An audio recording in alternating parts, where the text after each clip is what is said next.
Hello and greetings everyone, and welcome to another wonderful evening of StarCraft 2 Heart of the Swarm, brought to you by Ascended. Well, on this Sunday, our first game of the evening is going to be on Catalina, and it is going to be a gold level matchup. So, left side from Clan Wubwa, it's going to be Nathanael, the Red Protoss. North side of the map, we're going to have JorgeVlc.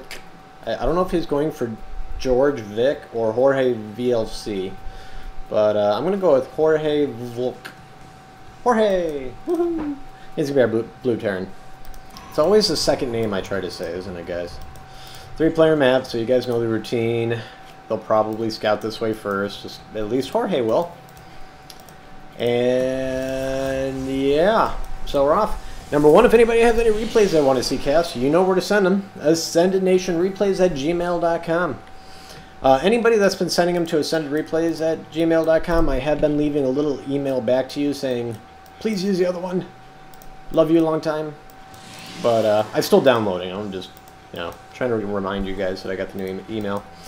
Up to 75 subscribers today, so we're slowly crawling back up there. We're at 10% now. So only 90% to go. Making progress. So, I'm probably going to cast a Zealot Hockey game tonight for you Zealot Hockey people. And, I don't know what else. I was just kind of perusing through and trying to figure out which person I hadn't cast the most recent. And, so I picked this one. We got a lot of gold. Gold is definitely, by far the most replays I have. But, I do have a little bit of everything. Masters, obviously, is my weakest. GM is not. Gotta remember, there's a differential between those two. Alright, so it looks like Jorge's SCV has finally made his way over to his opponent's base, and looks like he might be going Rax after, or CC after Rax. Kind of, sort of, maybe, and yes, indeed he will be. Curious about this pylon. I think he wants to hide some tech. This is generally the only time you do that. Let's see if he spots that. If he doesn't spot that pylon, then he's not going to figure it out. Okay, well, you saw the cyber core. Cool. Cool beans. And I don't even know. Alright, they're just going to chase each other around a little bit. That's a thing. Second rack's on the way, so before factory here. Oh, well, we don't have any gas, so I guess that's certainly not plausible to get a factory. And, I think, now that I have caught up all the prize winners, I am completely current with everyone now. Yay! I may do one tonight. I might. Maybe this game. Maybe later this evening. You never know. So just keep an eye out. Maybe I'll do it during the arcade game. I've never done one during Zealot Hockey. I know. Just throwing you guys off. Nexus on the low ground here. So both players going for macro. Well, kind of. I mean, he's definitely going for macro, but 3 racks here. A couple idle SCVs. Low saturation, but I mean, obviously he's going bio. And is he hiding tech over here? Yeah, you're totally hiding tech. Twilight's going over here. So if there's a scan, that won't get picked up. Okay, I like it. APM's 48 to 43, so just about even in this wonderful game. Looks like one probe did die. That's a shame. But these things do happen in this game. So, Mothership Core on alert over here at the natural. And, it literally got scanned as soon as it finished. So that's kind of good timing. At least Jorge knows the timing of the natural. Double Tech Lab. So he's going to go Marauder, which is always good against Terran. And bing bada boom, there's 2 of them. I'm sure he's going to go ahead and get concussive shells. That's what they're called, right? I'm not like blanking out. This is actually really early for me to cast, so I'm a little thrown off. It's 8:40 p.m. But I talked to my wife into letting me cast like 2 games now, and then of course I'll still do my usual later this evening. Nope, Stimpack's gonna be first. Maybe we'll do it on this one, because usually if you're gonna, well, maybe he's not gonna push out fast, so in which case it doesn't really matter if he shoves out concussive shells. Saturation. Let's see here. 30 to 26, 28. Oh yeah, it's down here. I keep forgetting I have more than one option. I did a couple, 2v2s and stuff yesterday, so Streamline I always look up here. But right now, Nathanael is ahead by 4 workers. Chronoing out Blink, working on his warp gates. I would expect to see a probe moving out here sometime in the near future to stick a pylon, you know, here or over here. Somewhere where if he's going to be aggressive, it'll be useful. But none yet so far. Warp gates is done. That's good. Man, my voice kind of hasn't recovered from yesterday. I don't know what I cast. 4 games yesterday. 1 game was over an hour. Although I had it on ×2 speed for at least a third of it. But, yeah, no, and last night was a busy night. I've been trying to cast 4 or 5 a night, which is way more. But that's because I figured out a new way to render the videos a lot faster. And, like, I mean, seriously, like 5 minutes instead of 2 hours. So that's why I'm able to push out 5 games. That was the only thing holding me back, was the rendering time. And Blink is almost done. Another scan over here. He's just going to see. He even clicked on it. It's a pylon, not a cannon. Don't worry. And Nathanael's staying ahead here. +6 on the worker count. Another Rax. So we're going up to 4.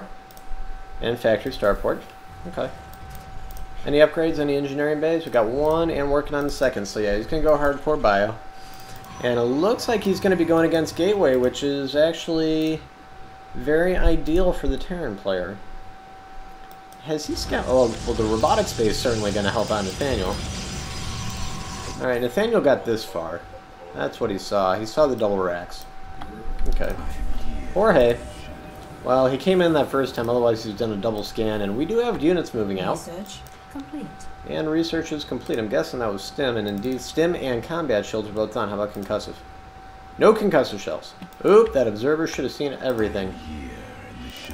Well, let's hope he's got some good force fields. Photon overcharge will certainly be able to be used. And factory moving out. Man, this observer may have just seen everything it needed to. I don't think he's going to push in after he sees that. It would not be a good idea. It would actually be an incredibly bad idea, I'm pretty sure. With the photon overcharge. Without it, With the photon overcharge, I think Nathanael wins this battle. Yeah, and some medevacs. Starts changing things, and there's 2. Extended Thermal Lance and Colossus are on the way. I'd like to see him chronoing that out, because it looks like this is actually going to be a drop. Now that he revealed that he was there, now he's going to go in for a drop. In a pretty good location, too, might I add. Oh, God. Right into the mineral line. He's already coming back. Photon overcharge the moment he's in range. He's got to use it. He's got to use photon overcharge. What are you doing? There it is. Alright, Mothership Core is about to die, but it did get photon overcharge off. All these units are going to die, but at the cost of 5 workers thus far. Man, the Nexus is just a beast. One-shotted like everything. There's a Colossus. A couple more warp gates, 2 forges. And ultimately, Nathanael's still ahead by 1 worker. Already got the next Mothership Core out, so nice job there. And I'd say he held that off reasonably well. Yeah, he lost 5 workers, but let's look at the resources lost. Okay, Nathanael lost more, by 400. So I guess economically, not bad for Jorge. Either way, I'd call that a win-win. A little bit of damage here from Jorge. Got an idea of what's going on, and Nathanael didn't take major damage. So both players probably satisfied with how that went. Which player is going to take a third first? Well, I guess I don't need to ask, since poof, there it is. Oh. Don't worry, I got my soda. We're good. Alright, more Colossus coming. We got 1/1 upgrades on the way. Is he chronoing them? Yes, he is. Good. Nice, nice, nice. I like it. I like his style here for Protoss. If he's going to go ground, he's going to deal with bio. He's got the right comp. Obviously, he's got to worry about Vikings. Poof, there's 2. You build any more? Just 2 so far? That's it so far. Okay, so what's this? 2 more racks? Man, he's going to have a lot of racks. And where's that observer when you need it? That is a very weird place for a pylon. I mean, like, super weird.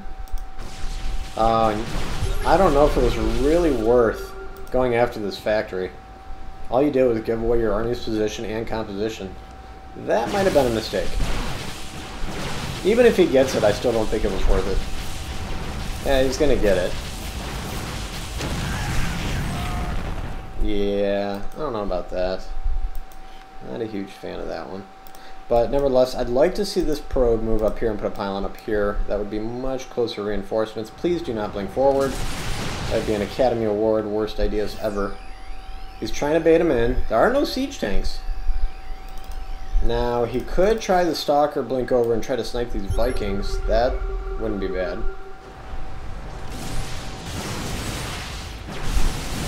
Back up and blink to the... There you go.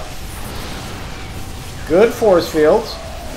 Forced back 3 of the Vikings. 1 Colossus does survive that. More force fields going down. More bioforces getting killed. Not bad here on the 1-1. And yeah, this is getting lit up.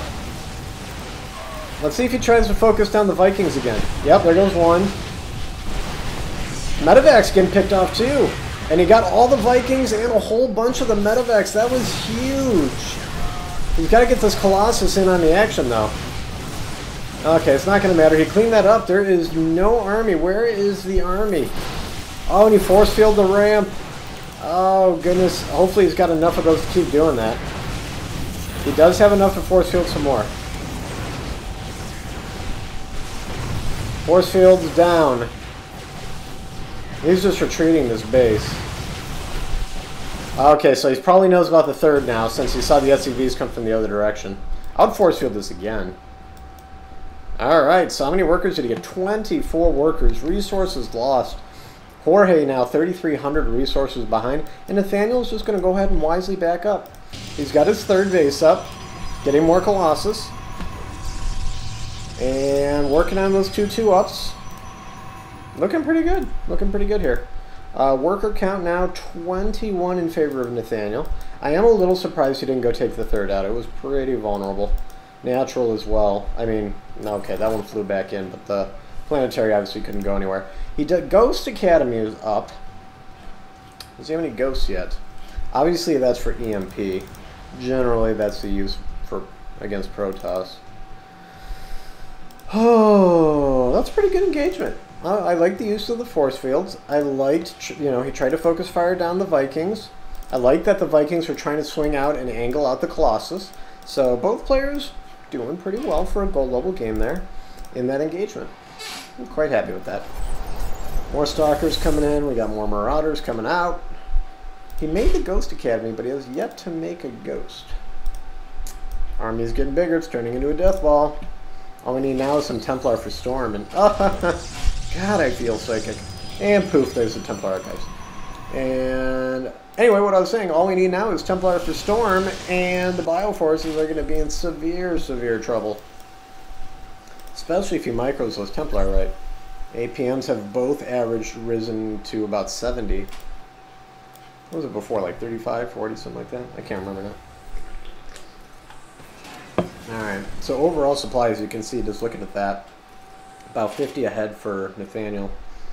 Army only 28. It's about half workers and half army that he's ahead. Either way, he's looking pretty good. And 4 sentries in there. We got 2 bio upgrades coming. Oh no, Mothership Core, get out of there. Oh, that was a mistake. I'm pretty sure Nathanael went, oops, I forgot about my Mothership Core. And that would be about right. He most certainly did. Now what's interesting is he's trying to sneak around back here. Scans the army. Okay, he can see this base because he scanned this assimilator. Army's trying to decide which way to go. More Zealots. We got Storm on the way. Did he already build some Templar? I don't see any. Yep, well there's 2 now. Oh, he's just going straight to Archon. I don't know about that. I mean, I like Archons too. They're great against Bio too, but I would have built up the energy, used Storm first, and then made an Archon. But that is also just me. So 3-3 upgrades coming from our Protoss player, and still working on 2-2 here is our Terran, and it looks like we're going to have a decent-sized attack here in just a moment. He's going to need to get these Archons up front. I hope he... Man, that's too bad. He got Storm and he's not even going to use it. But the Archons in the back is just not going to help anything out. Wow, he didn't see any army out of that. No indicator at all. Alright, you got to blink forward. Now, that'd been the time right there. Oh, man, a lot of Vikings just getting way out of position. Colossus, get back. Ooh, boy. We are... Oh, he's going to go into the third. No, yep. Third base is gone. If he focus fires, it's gone. But he should be able to snipe this army if he really does a pretty good job. He's going to try and run away, but really, this Nathanael should chase him down indefinitely here. I don't know about the blink. Well, okay, kind of sandwich him. Yeah, you can't stop to engage, otherwise Colossus catch up. And here we go. We do have a couple Templar in there. They do have enough to storm. Let's see if they get it up there. Oh my. Colossus backed up. There's the storm on the few bio units that were remaining. And this is just getting wrecked. Blink forward. Nope, no blink forward, but that's it for that army. So, ultimately, well, two Marauders over here having some fun. That Colossus, I think, is going to take care of that. Resetting that base. Let's see, the resources lost. And 9,000 to 12,600. Oh, Zealots. Without legs, yeah, you're not going to be able to do that. We can kite you for all time. Blink. Okay. And there you go. Fourth base going up. Did he already rebuild the Moko? No, he didn't. Okay. A lot of infrastructure over here now for Jorge. I mean, he's charging it up. This is a lot of Marauders. Very Marauder-heavy army. 2-2. And I'd like to see 3-3 started. We'll see if he does. It takes a while to get 3-3. It's like 240 seconds, I think. But this army composition's looking really good. From the ground, anyway. From a ground standpoint. Zealot charge is on the way. That's a 140-second upgrade, so I don't know if he's going to wait for it or not. Probably going to use his observer to determine that answer. One thing that Jorge's been lacking is detection. The R3, well, if you scan, that does eliminate the issue. But he does have 5 ghosts. EMP is going to be useful. Oh boy. So 115 army supply here versus 99. And he's going right at it. Oh boy, here we go, guys. Oh, huge storms! Oh, those are some good storms. If he can get 1 or 2 more of those off. Oh, and he does! Oh my god, dude, look at the army. Oh my goodness, he's lost 60 supply like instantaneously. And this base is just being massacred. Storm so good. Oh goodness, Zealot charge is about to finish. All the workers are gone and Jorge has left the game. Look at that, 97-4. Not even 1 minute ago, it was 99 to what, like 130? Wow, well done. And I told you, I'm like, all you need to do is add in Storm and poof, this will be game. And couple money shots there, he had 2 here and then 2 here, and just ripped apart the bio armies. Ghost didn't even make a difference. Well, good game there. Both players, I like the infrastructure here out of Jorge. And the scans, he did good on keeping tabs on things. And Nathanael did a great job with his army composition to counter bio. So, good game. Hope you guys enjoyed. And as usual, I'll catch you guys later. Peace out.